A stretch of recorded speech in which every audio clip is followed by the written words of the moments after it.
Halo semuanya, jumpa lagi dengan saya Anto Ramana di X Live Channel. Di kesempatan kali ini kita akan mereview lagi salah satu aplikasi Excel, namanya adalah Queen. Ya, ini kombinasi antara quotation dan juga invoice. Kurang lebih tampilannya seperti ini. Nah, ini adalah tampilan awal aplikasi Queen. Kita disuruh memasukkan dulu password untuk login ya. Saya masih menggunakan angka standar teman-teman, 1 sampai dengan 7. Ini dia angka standarnya. Kalau saya klik login, dia akan berhasil membuka menu dashboard dari aplikasi Queen ini. Oke, di sini ada beberapa menu ya, menu di dashboard ini. Ada admin panel, ada database product, ada entry quotation, ada penerbitan invoice, transaksi terkait, cetak ulang, surat laporan surat, kemudian simpan database. Ini adalah menu utama yang ada di dalam dashboard ini. Oke, langsung aja kita kenalan dengan menu yang pertama. Di sini adalah menu admin panel. Oke, seperti aplikasi saya sebelumnya, di sini ada nama perusahaan yang harus kita inputkan. Ini nanti hubungannya muncul di bagian entry quotation atau di invoice atau yang lainnya. Jadi ini bisa teman-teman tulis nanti ya. Kemudian yang kedua, di sini di sebelah kanannya ada beberapa tab yang harus diisi. Di yang pertama ada bank, jadi kita disuruh memasukkan informasi pembayaran. Ada dua bank pembayaran di sini, ada Bank Mandiri dan juga ada Bank BCA. Di sini juga sudah saya sematkan logonya. Misalnya saya mau merubah di sini, tinggal klik aja tombol ini. Oke, saya masukkan, ini dia. Kebetulan saya cuma punya dua logo aja teman-teman ya, logo BCA sama Mandiri aja. Oke, kita akan coba balik nih ya, yang atas BCA, yang bawah Mandiri ya. Oke, saya pilih BCA, open. Oke, gambar logo bank berhasil diupdate, sama-sama BCA ya. Oke, BCA yang atas seperti ini, yang bawah diganti Mandiri. Oke, gitu aja ya, biar sama-sama berhasil dirubah gitu ya. Ini adalah Mandiri, nomornya mungkin seperti ini. Oke, ini nomornya mungkin seperti ini. Ini belum kita simpan ya teman-teman ya. Ini masih kita input dulu. Kemudian di sini ada password dan juga signatur. Ini nanti kalau di bagian yang kanan ini untuk nama dan yang bertanda tangan, ini nanti munculnya di bagian kertas quotation dan juga invoice. Ini namanya, ini jabatannya. Sementara kalau login, ini ada syaratnya teman-teman ya. Syaratnya minimal harus 6 karakter. Dia sifatnya case sensitive. Jadi huruf besar, kecil itu sangat berpengaruh. Kemudian ini nanti passwordnya. Setiap kali saya mengetik password di sini, inilah nanti yang akan saya gunakan untuk login. Termasuk juga ini syarat ketika saya harus menyimpan ini. Jadi kalau saya save di sini, nah kita tidak bisa berhasil menyimpan karena passwordnya masih kosong. Boleh saya menggunakan password yang lama atau password yang baru. Oke, di sini ada dashboard dan unit satuan. Di dashboard ini yang bagian yang pertama ada gambar dashboardnya. Ya, ini ada gambarnya ini. Kalau saya mau merubah, tinggal pilih aja browse gambarnya. Usahakan gambarnya kecil ya teman-teman ya. Kalau gambar yang saya miliki, nah ini ukurannya cuma 49,4 kilobyte. Jadi kalau besar, khawatirnya nanti ukuran aplikasi Queen ini akan membengkak. Oke, kita pilih yang ini aja. Saya pilih open. Nah, dia udah berhasil kalau backgroundnya. Kemudian kalau satuan, nah satuan di sini kalau saya mau menambah, tinggal diklik aja add QTY atau add quantity-nya untuk satuan kuantitas ya. Kalau saya menghapusnya tinggal klik aja 2 kali. Misalnya ini saya hapus satuan untuk new, ini saya hapus, saya klik 2 kali, apakah yakin? Yes. Oke, itu teman-teman ya. Kalau menambah tinggal diklik aja add quantity. Oke, satuannya misalnya baru. Oke, gini aja. Kalau sudah, oke. Dan yang terakhir ini adalah tombol reset. Tombol reset ini gunanya untuk menghapus semua database quotation dan invoice. Artinya hanya database ini aja quotation dan invoice yang pernah kita input. Tidak database nama banknya, nama perusahaan, kemudian passwordnya, tidak. Hanya database ini aja. Oke, kalau sudah kita save. Kita harus memasukkan passwordnya ya. Boleh password yang lama atau password yang baru. Oke, saya masukkan password 1 sampai dengan 9 teman-teman ya. Pastikan passwordnya ini sudah tertulis dengan benar ya. Ini kalau salah kita nggak bisa login ya. Oke, saya pilih save di sini. Oke, data perusahaan berhasil diupdate. Oke, tadi passwordnya 1 sampai dengan 9 ya teman-teman ya. Oke, kita coba close. Tidak usah disimpan. Saya coba klik lagi. Oke, passwordnya saya masukkan angka 1 sampai dengan 7. Apakah berhasil? Gagal ya. Ini 1 sampai dengan 7. tadi saya masukkan 1 sampai dengan 9. Oke, saya coba login. Oke, berhasil. Oke, itu tadi tampilan untuk admin panel. Sekarang database produk. Nah, ini adalah data produk yang saya miliki. Data produk yang saya miliki cuma ada 3, A1, A2, dan B1. Oke, kalau saya mau menambahkan produk tinggal diklik aja tombol add ini ya. Tapi syaratnya harus dilengkapi dulu. Di sini ada kodenya, ada namanya, ada harga jual, dan ada jumlah stoknya. Oke, saya coba masukkan angka seperti ini kodenya B1, kode produknya ini kode produk nomor 2 misalnya. Harga jualnya mungkin seperti ini 75.000, stoknya mungkin di sini stoknya 50. Oke, saya klik tombol plusnya, hasilnya peringatan error. Errornya tidak boleh ada kode yang sama dalam database. Jadi kode produknya sifatnya harus unik, teman-teman. Oke, di sini ada B1, saya masukkan B2 biar berhasil disimpan. Oke, saya klik tombol plus. Nah, ini dia udah berhasil tersimpan. Ada A1, A2, B1, B2. Oke, sekarang saya akan coba isi sembarang kode, kemudian nanti akan saya hapus. Oke, seperti ini. Saya klik tombol plus. Nah, dia sudah berhasil disimpan ya. Nah, kalau ingin menghapusnya, di sini ada tombol hapus. Ini sudah otomatis dia akan berfungsi ya kalau saya sudah klik itemnya. Nah, ini akan saya hapus kode produk 123 ini. Saya klik ini. Nah, peringatan apakah Anda ingin menghapus? Kalau yakin yes, kalau tidak yakin no. Oke, kita yakin yes saja. Oke, selanjutnya di bagian bawahnya ini ada menu edit. Jadi kita bisa mengedit nama produk, harga jual, stok, dan seterusnya. Syaratnya saya harus memilih dulu itemnya. Misalnya yang ini, kode A2 ini. Saya mau merubah namanya, jadi saya pilih dulu kategori edit nama produk. Nah, ini kalau ini produk nomor 2, ini saya hapus. Misalnya kategori A, misalnya kategori A. Nah, ini dia. Agak sedikit panjang ya. Ini untuk namanya akan berubah seperti ini kalau sudah saya klik tombol simpan. Yakin? Yes. Oke, udah berhasil dirubah ya. Kategori. Oh, kurang nih. Kurang huruf I. Oke. Kategori. Oke, seperti ini saya simpan. Yes. Oke, ini dia sudah berhasil dirubah ya. Kemudian kalau harga jual, ya tinggal dipilih aja. Misalnya yang mana? Yang ini aja ya. Kita klik harga jual. Harga yang tertera di sini 75.000, mungkin saya tambah di sini menjadi 85.000. Saya simpan, yes. Oke, berhasil dirubah. Kemudian apalagi? Yang ini ya, stok ya. Stok untuk produk B1, jumlah stoknya di sini 2, saya masukkan 20. Saya simpan, yes. Oke, selanjutnya saya akan coba mencetak ini ya. Ada tombol print preview dan juga ada tombol cetak. Kalau teman-teman tidak mencentang print previewnya, langsung dicetak seperti ini, maka kalau diklik yes, maka dia langsung dicetak ke kertas. Kalau dicentang print previewnya, maka yang dicetak adalah tampilannya atau previewnya. Oke, saya coba cetak. Kalau yakin yes. Nah, ini dia. Tampilannya seperti ini. Jadi ini catatan stok aja. Nama perusahaannya sesuai dengan yang saya tulis di admin panel ya, nama dan alamatnya. Ini kodenya A1, A2, B1, B2, nama produknya, harga satuannya, jumlah stoknya. Total stok yang kita miliki produknya adalah 83. Kalau mau mencetak di sini boleh ya, langsung bisa di tombol print ini. Kalau tidak mau mencetak langsung close ya, close saja previewnya. Oke, itu untuk database produk. Sekarang kita masuk ke entry quotation. Nah, ini yang pertama, kita disuruh memasukkan nama, nomor telepon, alamat, dan juga NPWP. Nomor quotation-nya ini secara otomatis muncul ya. Ini kemarin saya sudah record nomor quotation-nya, jadi sudah saya simpan. Saya buatkan nomor 1 kemarin ya, 001. Jadi sekarang masuk ke 002 secara otomatis. Ini bulan saya record, bulan 4, tahunnya 2002. Ini tanggal sekarang ini ya, tanggal di komputer saya. Tanggal 28 April 2022, hari Kamis. Oke, sekarang saya masukkan dulu. Kalau dikosongin bisa nggak langsung next? Nggak bisa, jadi dia harus diisi dulu ya, nama penerima dan seterusnya. Wajib hukumnya, oke ya. Di sini namanya adalah saya, oke. Nomor telepon saya seperti ini, 081 345 00761. Alamatnya Jalan Raya Singosari Malang, misalnya seperti ini. Nomor 100, oke. NPWP-nya seperti ini. Biasanya NPWP ada tanda seperti ini ya, ada tanda strip, titik, dan seterusnya. Oke, seperti ini ya, saya nggak hafal nomor NPWP itu.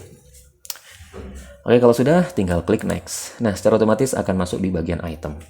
Item ini kalau konsep saya ini modelnya itu judulnya, judul itemnya. Jadi kategori itemnya di sini, kemudian di sini isi produknya di bawahnya.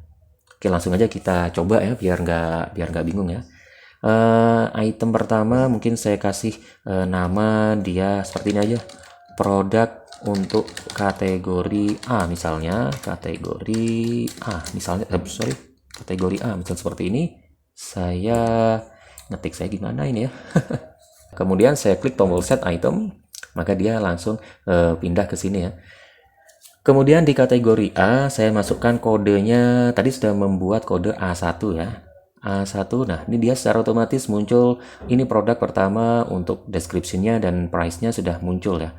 Kemudian di bagian kecil ini teman-teman ada angka 3, ini adalah jumlah stoknya. Jadi untuk memudahkan saya aja ketika mau menginput stoknya.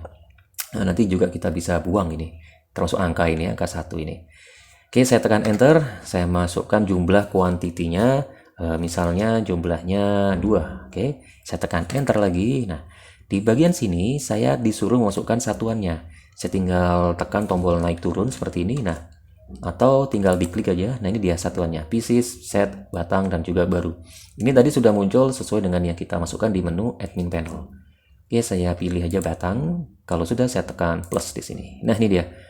Jadi produk untuk kategori A ini headernya. Nah, ini adalah itemnya atau barang-barangnya. Kemudian saya nambah lagi di sini. Oke, saya nambah lagi A2 ya. A2 ini produk kategori A. Yang ini ya tadi ya sudah kita berhasil rubah. Kemudian kuantitinya yang saya keluarkan 5, satuannya pieces, harganya 105, saya tekan tombol plus. Nah, ini dia sudah berhasil. Kemudian saya coba memasukkan produk kategori yang lainnya untuk itemnya. Oke, boleh. Saya klik new item. Oke, di sini saya kasih judul ini produk D misalnya. Saya tekan tombol ini saya buat huruf besar. Saya tekan enter, enter lagi. Saya masukkan, coba saya masukkan A1. Bisa nggak ya A1 ya? Oke. Saya tekan di sini plus, hasilnya error. Error yang pertama, ini dia error yang pertama. Jumlah yang Anda masukkan melebihi stok yang ada. Jadi stoknya kan cuma 3, saya masukkan 4, ya dia error. Jadi nggak boleh melebihi stoknya ya. Oke, ini yang pertama. Saya coba perbaiki errornya. Tadi stoknya tidak dibolehkan memasukkan lebih dari 3. Oke, saya masukkan 1. Boleh ya kalau 1 ya. Oke, saya tekan plus. Error lagi muncul. Error yang kedua muncul, database ini sudah dimasukkan sebelumnya. Jadi double record nggak boleh. Jadi tadi kan sudah muncul ini ya, kita masukkan di input yang awal tadi A1 untuk kode produk pertama. Jadi nggak boleh dimasukkan kode yang sama di penjualan ini atau di penamaran ini ya nggak boleh. Jadi saya harus rubah ini, bukan A1 melainkan B1. Nah, ini dia. Saya tekan enter, masuk ke sini yang saya jual 10. Seperti ini, agak banyak ini. Kemudian untuk berikutnya B2, ini saya masukkan 5, satuannya set. Oke, tekan enter. Oke, saya pikir cukup ya untuk membuat quotation ini ya. Jadi quotationnya cuman ada seperti ini aja. Karena tadi kita membuat barangnya atau stoknya cuma 4 aja ya. A1, A2, B1, B2. Nah, ini yang muncul di bagian bawah. Ini subtotalnya. Subtotalnya 2.425.000 sekian.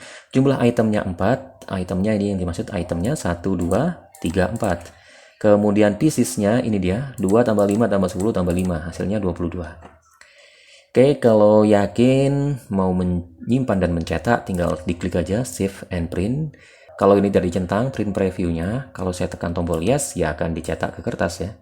Kalau dicentang, ya berarti di print preview dulu atau di preview dulu ya. Yang ini saya akan coba kasih tahu di sini ada menu ya. Klik 2 kali item untuk menghapus dari daftar. Nah, jadi misalnya saya mau menghapus yang mana nih ya? Yang ini ya saya hapus ya. A2 ini saya hapus. Kalau mau menghapus, saya klik 2 kali item ya. Klik 2 kali item, nah ini dia. Apakah Anda yakin ingin menghapus item A2? Ini A2 kodenya, kalau ini adalah nama deskripsinya. Kalau yakin, yes. Kalau tidak yakin, no. Sambil diperhatikan teman-teman ya, subtotalnya, sama itemnya, sama piecesnya. Kalau saya tekan yes, hasilnya seperti ini. Berubah subtotalnya, item dan piecesnya berubah. Oke, udah paham ya? Kalau udah paham, saya coba langsung print preview. Jadi ini saya simpan dan cetak. Oke, yes. Nah, ini adalah tampilan preview dari quotation. Yang bagian atas ini adalah company name-nya atau logo perusahaannya. Logo perusahaannya memanjang, teman-teman ya. Kemudian di sini nama, alamat, dan juga nomor telepon beserta email yang tadi kita masukkan di bagian admin panel. Ini di bagian kanan ada judulnya quotation, ada tanggalnya 28 April sesuai dengan tanggal yang saya buat. Kemudian nomor quotation-nya 002, ini otomatis yang muncul. Tujuannya atau penerimanya ini nama saya, kemudian nomor telepon, alamat, dan juga nomor NPWP-nya. Di bagian bawah ini ada item description-nya yang kita masukkan tadi di input ya.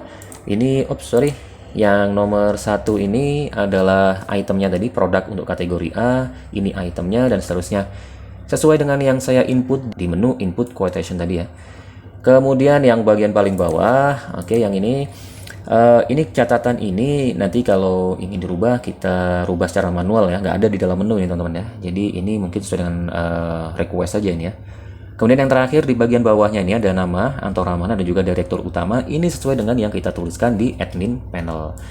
Kemudian ada yang bertanya ini sampai berapa banyak nih itemnya. Item maksimal jumlah itemnya adalah 60 item. 60 item itu yang bisa di-input di dalam menu entry quotation. Cuman bukan item yang ini teman-teman ya, bukan item A1, B1, B2, tapi secara keseluruhan termasuk headernya. Jadi ini sudah terhitung 5 produk atau 5 item yang di-input. Jadi maksimal 60 totalnya. Kalau 60 berarti nanti munculnya 2 lembar. Kalau yakin mau mencetak di sini bisa diklik print, kalau tidak yakin di close ya, print preview. Itu untuk entry quotation. Sekarang kita masuk ke menu penerbitan invoice. Ini dia judulnya payment, tanggalnya sudah dengan tanggal hari ini. Yang pertama saya masukkan terlebih dahulu tanggal saya terbitkan quotationnya, tanggal berapa ini. Kemarin juga sudah ada teman-teman ya, tanggal 27 kalau saya cek. Nah ini dia nomor satunya. Ini nomor 1, ini dia sudah melakukan pembayaran 1 kali nih. Dia modelnya angsur ya, dia mengangsur. Kalau yang sekarang saya pilih tanggal 28, saya cek, pilih quotation-nya, dia masih belum melakukan pembayaran sama sekali. Kita coba yang ini ya. Pilih 02 ini, saya pilih terbitkan invoice. Nah, langsung masuk ke bagian kanannya. Jadi payment-nya, judul lagi. Kita harus menentukan bank tempat dia membayar. Misalnya BCA atau Mandiri. Ini kenapa Mandiri ya? Kurang huruf N ya. Tadi kesalahannya kita menuliskan di bagian admin panel teman-teman ya. Ini kan muncul sesuai dengan apa yang kita tulis di admin panel ya. Nama banknya ini sesuai dengan urutan. Kalau yang pertama BCA, ya BCA. Kalau yang pertama Mandiri ya Mandiri. Yang BCA aja. Kalau Mandiri ini tulisannya salah ya. BCA aja saya pilih. Kemudian jumlahnya 1.925. Misalnya saya masukkan semuanya, tinggal saya centang aja ini. Maka tagihannya yang muncul juga sama seperti dengan saya tulis 1.900 sekian. Tapi kalau saya masukkan angka yang lain misalnya 25.000, tagihannya 25.000 boleh ya. Ini adalah angsuran yang pertama. Ini adalah untuk tagihan ini catatannya seperti ini. Misal seperti ini teman-teman ya. Kalau yakin tinggal simpan dan cetak. Ini kalau mau dicetak preview ke kertas tinggal klik aja di sini. Close dulu, saya pilih print preview aja. Seperti ini ya teman-teman ya. Saya akan coba simpan dan cetak. Yes. Hasilnya, nah langsung konsentrasi ke sini aja ya. Kalau yang bagian atasnya sama teman-teman, bagian atasnya. Atau kalau ingin dijelaskan boleh ya. Ini judulnya invoice, nomor invoice saat ini, tanggal invoice-nya 28, logo perusahaannya seperti yang sudah saya jelaskan tadi.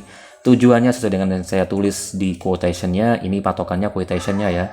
Kemudian di sini jumlah itemnya, ini headernya yang muncul. Nah ini headernya tadi yang kita tuliskan ya, produk untuk kategori A, produk untuk B. Ini adalah kuantitinya. Di bagian quantity ini tidak tertulis satuannya teman-teman ya, karena tadi kan yang kita tulis kan random ya, atau yang kita tuliskan macam-macam, ada pieces, ada batang dan seterusnya. Di sini yang tulis cuma angkanya aja. Kemudian di sini jumlahnya totalnya. Nah di bagian bawah ini subtotal dari keseluruhan. Jadi di sini tulisannya 1.900 sekian itu keseluruhan. Sementara yang di sini karena tadi dituliskan dia ini ngangsur ya. Dia DP 25.000, jadi sisa pembayarannya 1.900. Jadi masih belum lunas nih teman-teman ya, karena ada sisa pembayaran. Ini nama banknya seperti ini. Nah, ini tadi ya, nama banknya kita nulisnya masih keliru ya, Mandiri, bukan Mandiri, N-nya masih hilang ya. Yang bagian bawah juga sama. Kalau yakin mau mencetak di klik print, kalau tidak yakin ya di close print preview. Sekarang saya coba buat lagi penerbitan invoice untuk tanggal yang sama, tanggal 28 bulan April ini. Cuman yang saya pilih bukan hari ini ya, tapi hari kemarin. Saya cek di sini nomor 001 untuk quotationnya, saya terbitkan invoice. Saya pilih Bank Mandiri kalau sekarang, Mandiri. Sisanya 1 juta, saya pilih aja 1 juta. Saya semuanya saya entry di sini. Jadi catatannya ini adalah pelunasan, misalnya seperti ini ya. Ini adalah pelunasannya. Oke, kalau sudah saya print preview, saya simpan dan cetak. Oke, kalau sudah yakin yes, kalau yakin gitu. Oke, yes ya. Hasilnya seperti ini. Nah, ini adalah pelunasan. Kalau pelunasan tidak ada DP, tidak ada sisa pembayaran. Jadi meskipun sebelumnya dia sudah ada lakukan pembayaran, dia tidak akan muncul DP-nya, sudah otomatis hilang. Sisa pembayaran juga hilang. Oke, ini ya. Sekarang yang berikutnya saya akan buat lagi biar tambah paham ini ya. Di tanggal hari ini untuk quotation 002, ini kan dia makan pembayaran 1 kali. Saya coba lakukan dia angsur lagi untuk hari ini. Oke, yang pertama tadi Bank BCA, saya masih ingat ya. Sekarang saya masukkan Bank Mandiri. Jumlahnya 900.000. Oke, misalnya di sini catatannya angsuran kedua. Oke, kalau sudah saya centang dulu print previewnya, saya tombol simpanan cetak, saya klik yes. Nah ini dia. Untuk nomor 02 tadi kan kita sudah melakukan pembayaran sebanyak 925 teman-teman ya. Ini pembayaran yang pertama tadi 25.000. Nah, yang ini DP untuk quotation yang sekarang. Jadi totalnya 925. Jadi ini konsep yang saya usung seperti ini. Sisa pembayarannya 1 juta. Jadi ini teman-teman mudah-mudahan paham ya dengan konsep model pembayaran seperti ini. Sementara yang tertulis di sini angkanya apa yang ada di dalam subtotal ini 1.900.000 sekian. Kalau yakin print, kalau tidak yakin ya close. Oh ya, saya lupa, nomor invoice-nya juga akan muncul secara otomatis ya, akan berurutan secara otomatis. Jadi setiap kali saya menerbitkan invoice seperti ini, misalnya seperti ini, saya terbitkan, maka nomornya akan berubah secara otomatis ya. Di sini nomornya 005. Kalau di sini saya terbitkan lagi, kalau saya simpan, dia akan selanjutnya muncul di nomor 006 dan seterusnya dan seterusnya. Jadi invoice-nya nomornya tidak ada yang ganda. Oke, sudah selesai untuk yang ini ya. Masuk ke transaksi terkait.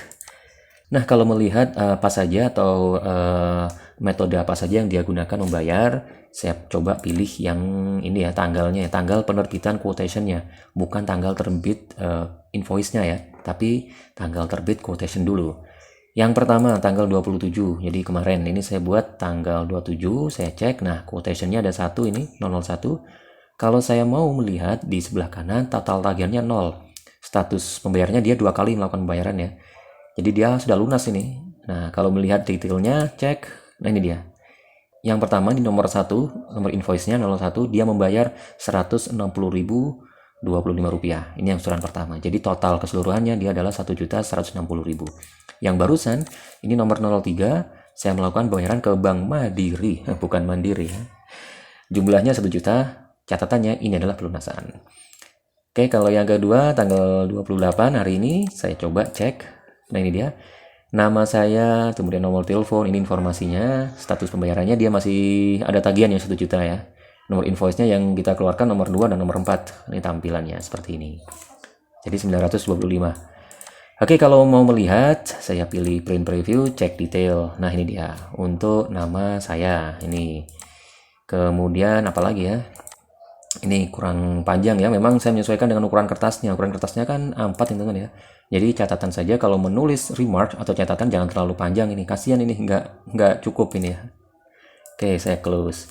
Kalau mau melihat yang sebelumnya tanggal 27 cek, kemudian saya cek detail, saya print preview, cek detail. Nah, ini dia print preview seperti ini.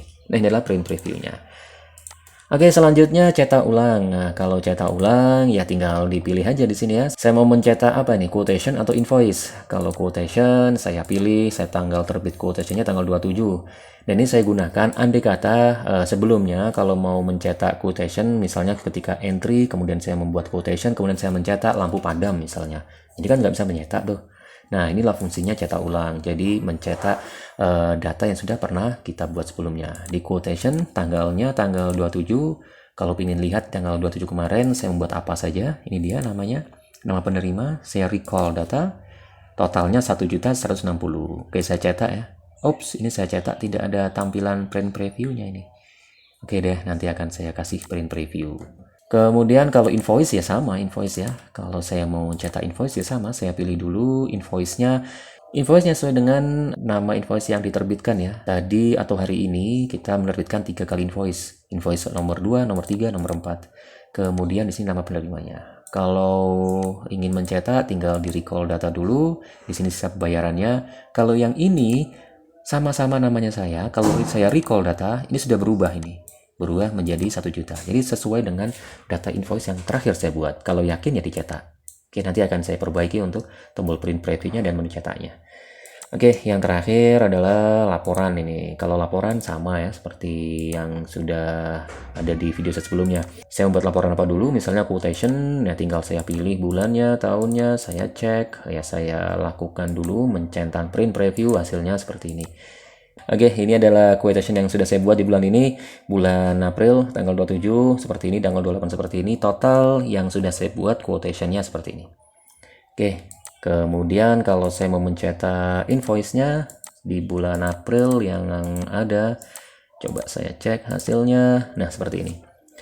Tanggal 27 saya melakukan atau saya menerbitkan invoice 001 ini, nomor teleponnya ini, kemudian totalnya sekian. Di hari ini, tanggal 28, pertama tadi ya, saya mengeluarkan invoice totalnya sebesar 25.000, kemudian saya lanjutkan dengan sebesar 1 juta untuk invoice pertama. Untuk quotation pertama ya, untuk bukan invoice ya, untuk quotation pertama. Jadi ini pelunasan tadi ya. Di sini memang nggak ada catatannya teman-teman ya. Dan yang terakhir saya membuat invoice atau menerbitkan invoice untuk quotation yang kedua tadi. Totalnya sebesar 2 juta sekian ini. Oke, ini adalah tampilan untuk aplikasi Quinv ini. Kalau sudah mungkin mau disimpan ya boleh disimpan database-nya di sini. Oke teman-teman, mungkin sebagian dari teman-teman ketika menggunakan program aplikasi yang saya kembangkan mungkin muncul pesan seperti ini. Ketika membuka programnya akan muncul, sepertinya pengaturan region seperti ini. Nah, ini nggak usah khawatir teman-teman, ini artinya komputer yang teman-teman gunakan saat ini menggunakan bahasa selain bahasa Indonesia. Jadi kalau muncul seperti ini tinggal di close saja. Nah, secara otomatis dia akan muncul menu seperti ini ya, muncul menu untuk merubah regionnya. Informasi juga, ini saya menggunakan Windows 11. Jadi kalau Windows 11 seperti ini bisa, apalagi Windows sebelumnya ya. Jadi bisa ini. Oke, saya pilih dulu nama negaranya atau format bahasanya, saya pilih bahasa Indonesia. Kalau sudah, saya klik apply atau OK ya. Misalkan seperti itu ya, di apply dulu atau di OK. Sekarang kita akan coba buka lagi. Kita akan coba lagi programnya. Nah, masih ada salah seperti ini. Jangan khawatir lagi. Bahasanya sudah benar bahasa Indonesia. Cuman di dalamnya di situ kita masih belum edit. Kita belum mengedit tanda bacanya. Klik OK aja. Oke, ini bahasanya sudah benar Indonesia. Oke, kemudian masuk di sini additional setting. Jadi di sini kita bisa merubah. Oke, yang pertama di sini simbolnya, yang pertama simbolnya titik seperti ini. Kemudian yang berikutnya untuk digitnya simbolnya dirubah menjadi koma. Oke, kalau sudah apply OK, di sini juga di OK. Kalau sudah dibuka, berhasil deh. Nah, itu dia. Passwordnya adalah 1 sampai dengan 9 untuk membuka aplikasi ini. Oke, login berhasil. Oke, itu adalah review untuk aplikasi kali ini. Mudah-mudahan bermanfaat dan mudah-mudahan aplikasi ini bisa membantu teman-teman untuk mempermudah pembuatan quotation dan juga penerbitan invoice dan juga pembuatan database produk. Oke, terima kasih sudah menonton video ini sampai selesai. Sampai ketemu lagi di review program aplikasi Excel berikutnya bersama saya, Anto Ramana. Sampai ketemu lagi.